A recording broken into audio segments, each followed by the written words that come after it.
2 minutes ago, this lovely young lady was driving a 67 Camaro SSRS pace car convertible 4-speed going up and down here, but we missed it, running on 6.73825 cylinders. They're just cleaning them out. I suppose they run them up and down the road here every few weeks just to clean up the carbon, which you do not have to do on the modern cars. We like that 67 RSSS better. Go get it out of here and go up and down the road with it. It was running on 7 cylinders. Had a fouling spark plug or shorting ignition wire. Definitely wasn't what they got, a coil on plug failure. Bloopy is here. We're at the GM Heritage Center in the suburbs of the low-rise industrial buildings in Michigan somewhere near Detroit. Inside that building is a bunch of old cars. Andrew dropped you some. Uh-oh, I'm losing chunks of parts here. Corvair Wild Ugly truck, that's me. We're going in the museum and we're going to see some GM Heritage cars dating back all the way from the Y job, Harley Earl's Y job. I'm surprised you didn't take top billing out here on the platform. Andrew, GM Heritage Center. Let's go inside. I like that 67 RSSS better. Yeah, oh well. Just discovered the pause button on this phone. Crank that baby up.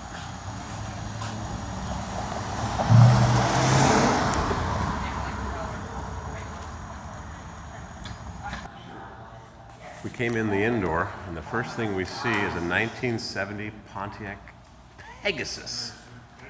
What the hell is a 1970 Pontiac Pegasus? I've never seen this. Designed under the direction of William Mitchell, GM Design Vice President, the Pegasus was built as a design concept study from a production 1970 Pontiac Firebird, which was late to be introduced.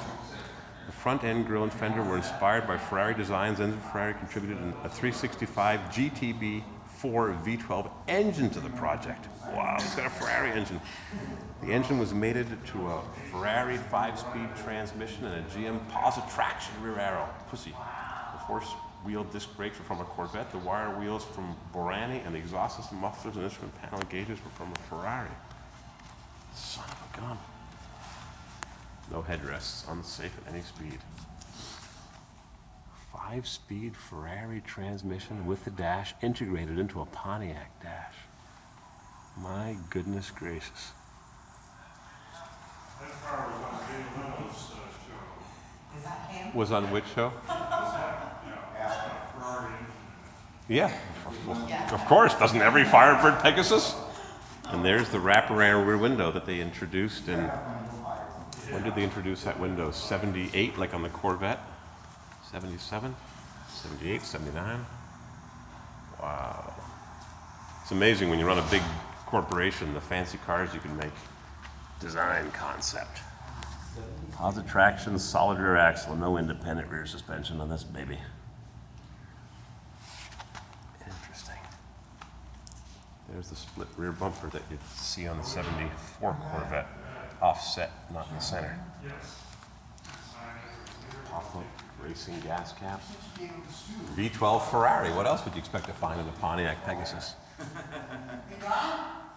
It's got a GM tilt steering column with a Ferrari windshield wiper knob, metal floor mats.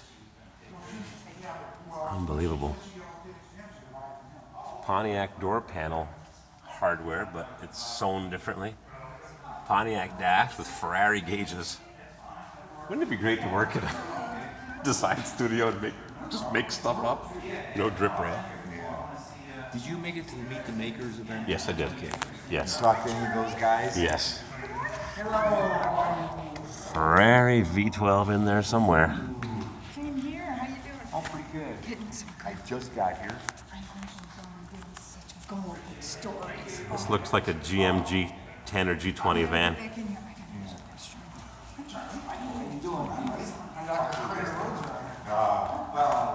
Crazy. Well, we can't see the engine. Just get a little glimpse of it. Single speaker, hideaway windshield wipers, Pontiac Pegasus. We don't need no stinking headrest. Got ashtrays, but no lighters for the rear seat passenger. Oh, the heritage of General Motors.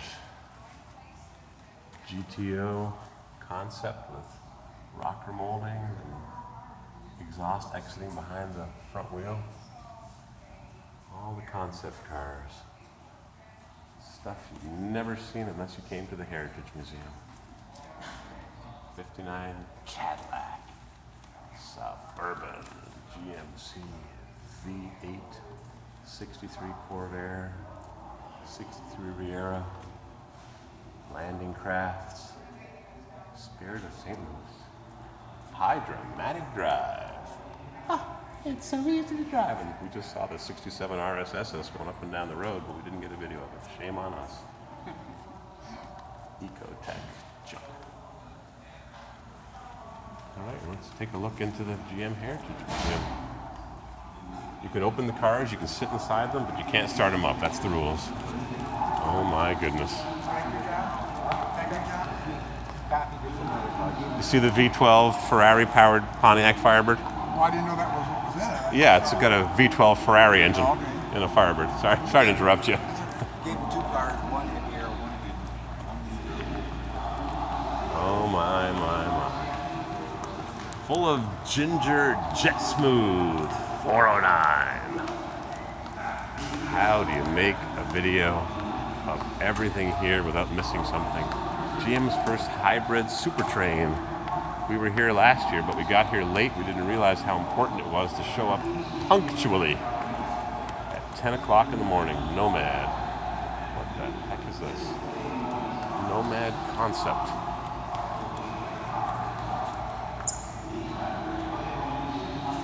I'm not even sure what this is. Something pretty new, modern.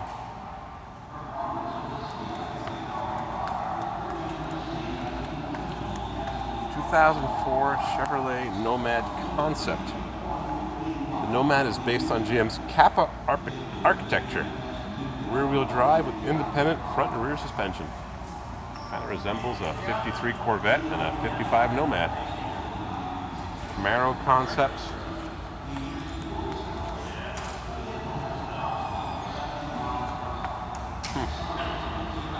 Long hood, short deck. Wheels at the corner stance. If you're ever in Iowa, there is a guy north of Des Moines, I think 80 years. His name's Dennis Hall. He has a collection of Chevrolet convertibles from. All right, we heard our story. Let's move on to the Mako Shark. Now, if you wonder where the 63 Corvette came from, it came from this. This is a 61 Mako Shark. Basic lines of the 61 experimental Mako Shark Corvette show car were inspired by a Mako Shark caught off the coast of Florida by William Mitchell, Vice President of General Motors styling staff. The Mako Shark show car is finished in a very colored paint scheme based on an iridescent blue upper surface that blends into a white side and lower body, like the natural coloring of a shark. The present engine is a production 1969 427 ZL1 Chevrolet V8. It's equipped with a single 4-barrel carburetor that produces upwards of 425 horsepower, probably more like 525. And this is one of one. 61 Corvette. And the 63, of course, is what this turned into. Corvette Shark. Don't you wish you worked for a company that could make badges and alloy wheels that so resemble the Berlinetta wheels of the late 70s? Real side pipes. Nothing here is butchered or put together rough. It's all made by fancy machinery, and there's the ignition switch. This car was driven 30,000 miles around the streets of Detroit. 61 Corvette. Fuel pressure, oil pressure, water temperature, gasoline, oil temperature, generator. Automatic transmission, drive super low. I wonder what kind of transmission it has.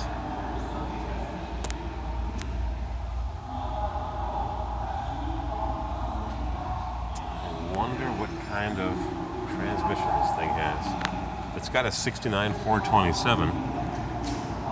somewhere underneath there. CL1.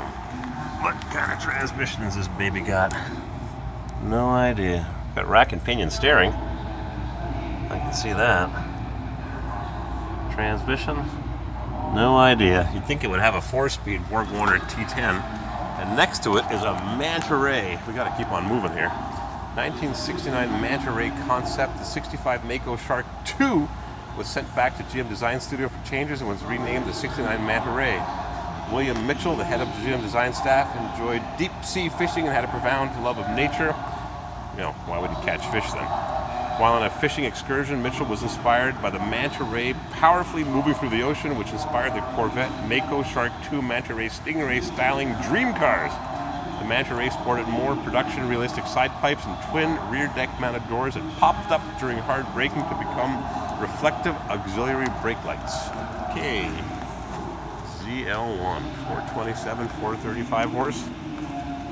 It's got T-tops. No, one-piece top. Wow. Paddle shifters. Yep. Tachometer in a good place so you can see it without taking your eyes off the road. Yeah, right. Red line, 6,250 RPM. Brake lights. ZL1 Manta Ray. Quite the back window. 53 Corvette. Flames, Indy pace car. Monte Carlo SS. 69 Corvair with real wire wheels. What's the story on this one? The second generation Corvair was introduced in 65. The 69 model was basically a carryover with fewer offerings. The lineup was down to 3 offerings, a 500 coupe, Monza, and Monza convertible. This was the last Corvair production with the final car. This was the last year of production with the final car, an Olympic gold Monza coming off the Willow Run, Michigan assembly line on May 14th. It disappeared. 5999 is known to exist. Only 6,000 Corvairs were produced. This Corvair Monza coupe was modified for Mr. Bill Mitchell, head of GM Design. It's got 4 T3 headlights, wide white walls, no remote control mirror, no rust at the bottom of the windshield. It's got a metallic red paint that's checkering in time. It's got a wood wheel, no headrests, should for a 69. It's got no clock. It's a cheapie. It's got a black vinyl rimmed wheel, AM radio. It's a cheapie. 95 horsepower. How do you like that? It's not a 144 speed like you'd expect for the head of GM styling. You'd think you'd have the best Corvair made, the last Corvair made. Nope. Theft proof. Missing the bushing. Have to deduct points for that. How many miles it has. The mileage is 2,000 miles. We got lots of Corvettes. Monte Carlo SS. Last one built. Corvette split window. Red with a buckskin interior, 4-speed. 63 split window. I prefer the 65s and 6s. This is just a nice example of a 63 split window. VIN 00199, early production with a high horsepower, red line of 6,500, which is a 327. Second year for the 327. 327, 340 horse. It's not fuel injected. Oh, it is fuel injected. So it's a 360 horse, I think. 340 was a solid lifter, high performance with a big Holley carburetor. Did it have a Holley in 63? And fuel injection would have been 360 horse. This is Corvette Stingray 1963 convertible, and it has the window sticker. I'm not a fan of the 63s. Aftermarket period windshield wipers with a little fin. Those are not stock. Most of them have the flat arm wiper blade holder. This has got the window sticker, and it says it was delivered in Michigan, brand new. Shore Chev Company Inc. 12240 Joe's Campus something, Detroit, Michigan. Solid trim, 340 horsepower engine, positive traction, 670 white walls, metallic brake, signal seeking radio, auxiliary hardtop, standard black Corvette, 4884, $5,000 car. That would have bought you a Cadillac. 69 Corvette, small block with an auxiliary hardtop. First year for the standard headrests, first year for the locking steering column, which is one of the reasons the Corvair went away. They weren't going to put a locking steering column in it. 73 belonged to the wife at General Motors styling head Bill Mitchell. Mildly customized with painted wheel wells, pearlescent white paint with pinstriping and a houndstooth pearlescent leather interior trim. Yep. Painted wheel wells like they had on the GTOs and the W30 Oldsmobiles.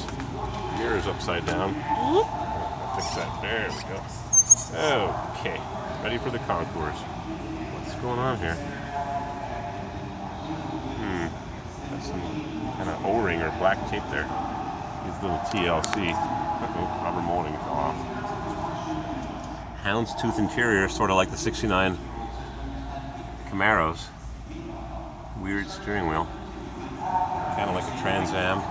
Tough steering wheel, pearlescent white paint. Here's a 78 pace car. A friend of mine ordered one of these brand new after I showed him an article in Motor Trend magazine in late 77.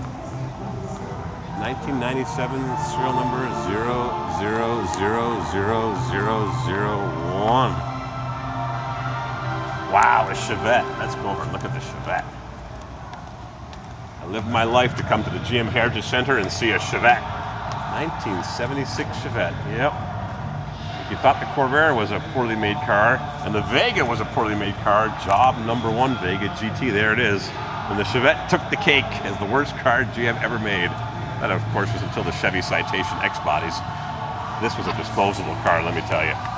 The hood, the door hinge pins were just a disaster, and the body would rust, and couldn't replace anything. It was all welded in one piece. A disposable car. The Chevette was pretty bad. I had a few of them, even had a Chevette diesel, actually an Acadian diesel. 1.6 liter engine. It's a good engine. Oh my, $3,700. And just a few years earlier, you could buy a Corvette for $6,000. Thermal guard protected, anti-radiation. Oh my. Basic car, interesting car, but what a piece of crap. I'd much rather have a 69 Corvair Monza 4-speed 110 engine. And the VIN on this one is 03353, right in the middle of production. Replacement windshield. You can see the way the goop is squeezed. Windshield wiper needs to be reset to sit properly. Oh, we got so many cars here. Job number 175 Vega. 71. Job number 171 Vega. 3-speed manual, 4-speed manual, first built. And the VIN is 100001. The first Vega built. As my dad used to say, "Oi, Vega." Vega GT. And right beside it is the Corvair Super Spider. Wow. It's like those exhausts.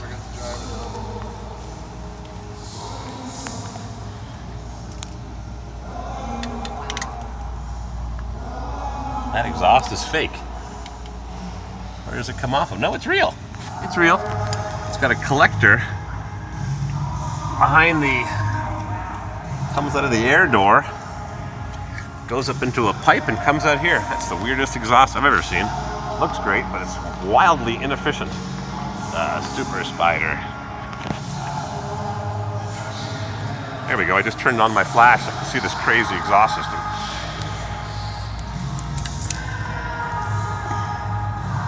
Where's the exhaust pipe? There it is. Somewhere. There's the exhaust. Crosses over. Huh. So where has it come out of this side? Oh, it goes over. I see.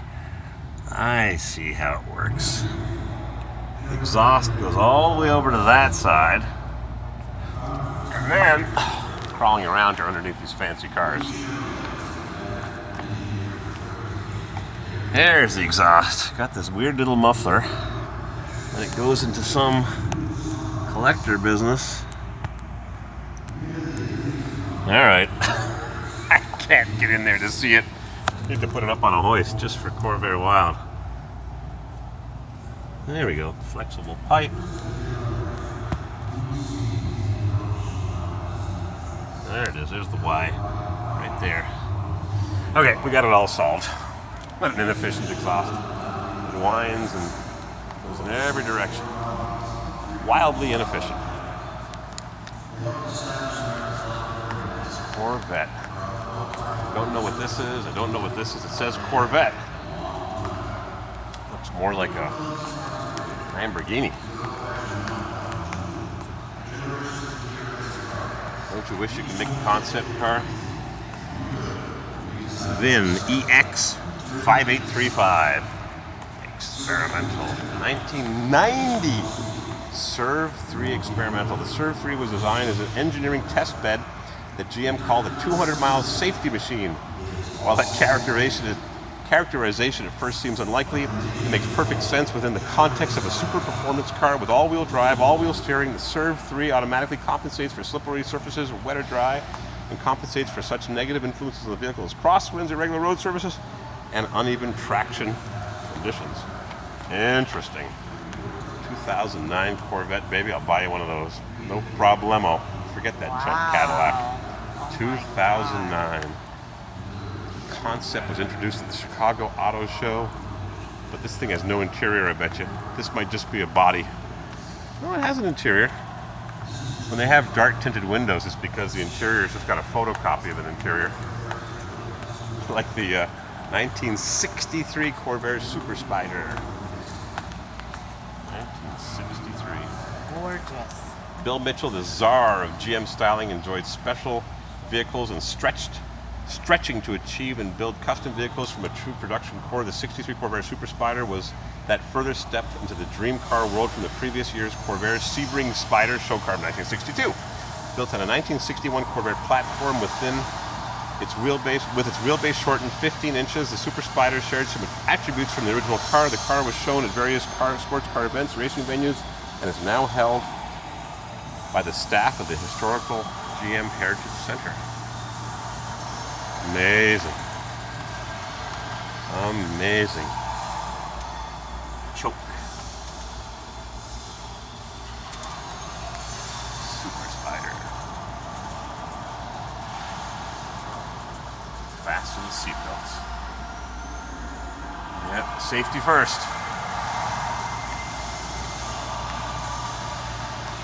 Astro 2 Experimental XP890. I remember this car being on the cover of Road and Track or Motor Trend or Car and Driver back in 1973. It is so small. It's like a cross between a Corvette and a Vega. Never produced. Door handles look like late 80s GM. Amazing. What a museum. Astro 1. 1977 initial throttle body fuel injection concept. 1976 low lead throttle body fuel injection concept. 1977 integrated injector and fuel pressure regulator. They were working on it. Dual bore throttle body fuel injection. Twin turbine fuel pump.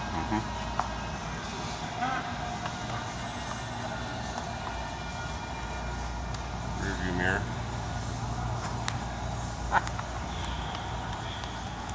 XP898, basically a Vega in Corvette looking clothes. 1967 Chevrolet Astro 1 concept next to a 47 Pontiac Streamliner. Oh my. These cars are just unbelievable. 66 Tornado, I've got one of these at Billy's. Yep, this is not the deluxe. It doesn't have the Astro bench seat. Sure looking good, but it's not a deluxe. Got the chrome wheels. It's got the TFD 885/15 tires, but it's not a deluxe. Got the plain flat door panel, tilt telescopic wheel, Comfortron, barrel speedometer. No remote control mirror. Oops.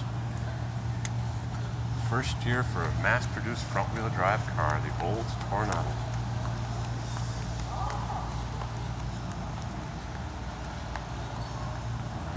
My. Oh, these cars are fantastic. I'm going to turn this video off for a minute and catch my breath.